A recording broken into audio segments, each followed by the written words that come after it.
You would recall when we explained the sourcing model that we can have franchise partners at various locations globally for whom the buying and merchandising business function do the merchandise planning task.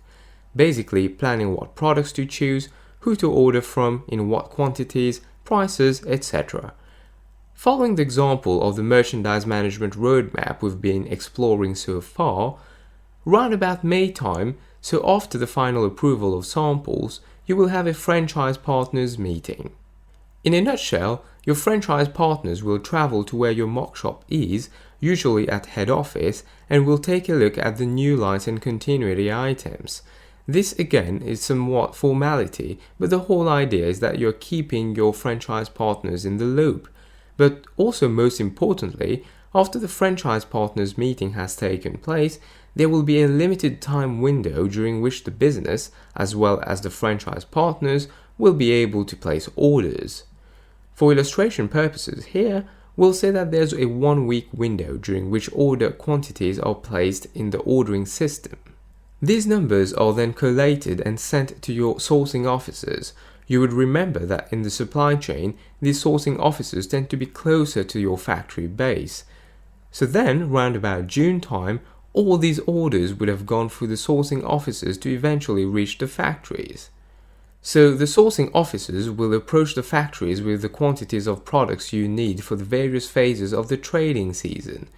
In our scenario here, we could say that phase 1 orders are confirmed and are rock solid numbers, but the numbers for phase 2 could be forecasted figures. And these forecasted figures for phase 2 don't really matter at that point because they actually show commitment on behalf of your company to getting more products manufactured at a later date. Time-wise, we'll say that it takes under 2 months for the factories to respond and give confirmation of the orders to your head office. Basically, it's an acknowledgement that the agreed delivery dates will be honored for, say, all the phase 1 orders that were raised by head office. The factories then start manufacturing your requested merchandise towards the end of July, so that you're able to start getting the shipment for phase 1 arriving to your doorstep around about the end of November of 2016. Basically, on time for phase 1 of Spring-Summer 2017, which starts at the end of January of 2017.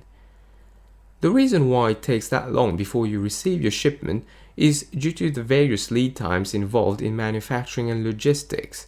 You would recall that the lead time could be anything between 16 to 22 weeks, which include things like the production lead time, driving to the port of departure, inspection at the port of departure, your merchandise going into containers, your merchandise going into vessels, the actual shipping time, which could be well around, for example, 4 weeks if by sea, and another 2 weeks also to clear at the port of arrival before reaching your distribution centers and franchise partners. You also need to factor in any time required for consolidating containers when they arrive to your distribution centers. So, as you can see, there's quite a bit of time involved there, but that's for phase 1 deliveries. How about phase 2? Basically, at the start of September of 2016, your company, together with your franchise partners, will have a review of the order figures for phase 2, and these figures will be placed into your ordering system for your sourcing officers to handle before sending to the factories. A moment ago, we mentioned that when you first submit your phase 1 orders in June, you also give an idea of the phase 2 orders based on forecasts. These figures are not exactly accurate, but they are there to show commitment to getting more products made. So that's why further down the line, so around about September time, you need to have nailed down the actual numbers you require for your phase 2 orders. So you place your orders for phase 2 in September. This goes through your sourcing officers, who then forward those figures to the factories. The factories then send back their confirmation to produce, and then they handle the production of merchandise for your phase 2 orders.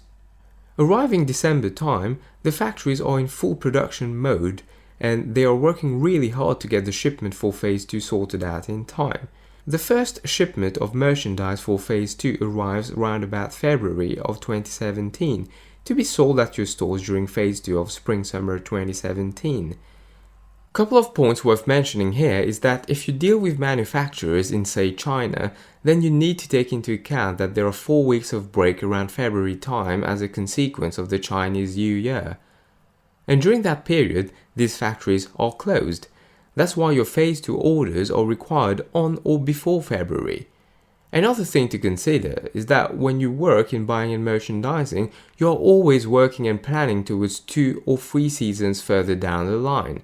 This means that the roadmap we just explained sort of replicates itself for autumn-winter 2017, for which the planning kicks off around June of 2016, then you have spring-summer 2018, and so on and so forth. This just shows you that there's quite a bit of planning work needed to stay on top of all the concurrently running timelines.